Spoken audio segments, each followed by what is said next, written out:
Adobong karne na naman ang lulutuin natin ngayong gabi mga idol.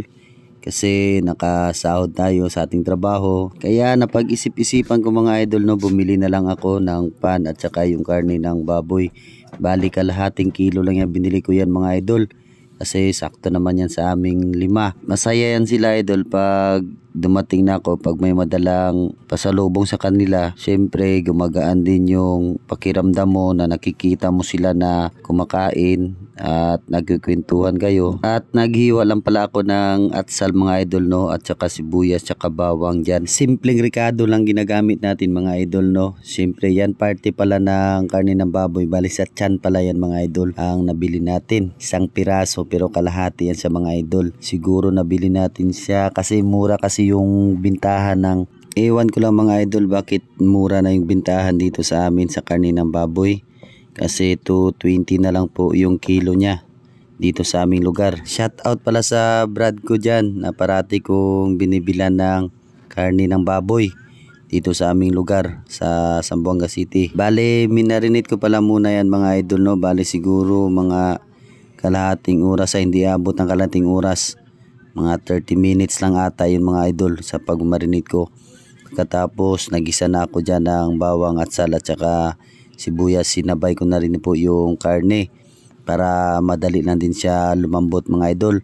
At alu-aluin lang natin yan. Takpan lang natin yan mga idol mga kabrad. After 30 minutes yan, tiningnan ko mga idol, siguro malambot na ata to. Pero hindi pa talaga sobrang lambot kaya binuhusan ko ng tubig. Bali 2 baso lang nilagay kong tubig mga idol. Pero depende rin sa inyo mga idol kung maramihan nyo ng tubig.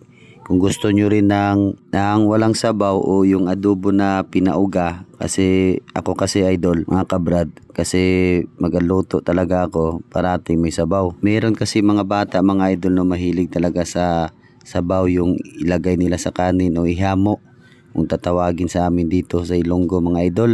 Yan, syempre kita niyo mga idol kasi kinuha ko na yan kasi mag-uumpisa na tayo. Syempre kukunin na natin yung mahiwaga nating lamisa. Diyan pala kami kumakain parati mga idol sa maliit na mesa. Kasi yung malaki na bali yun. At hindi nagtagal mga idol no, kinuha ko na siya kasi kakain na kami. At nilipat ko na yan sa Tupperware. Diyan ko na siya nilagay. Binuhos ko na lahat mga idol. Oy, sa mga baguhan pala dyan ng mga followers natin oh. Bali, welcome po kayo lahat dito sa page natin mga idol.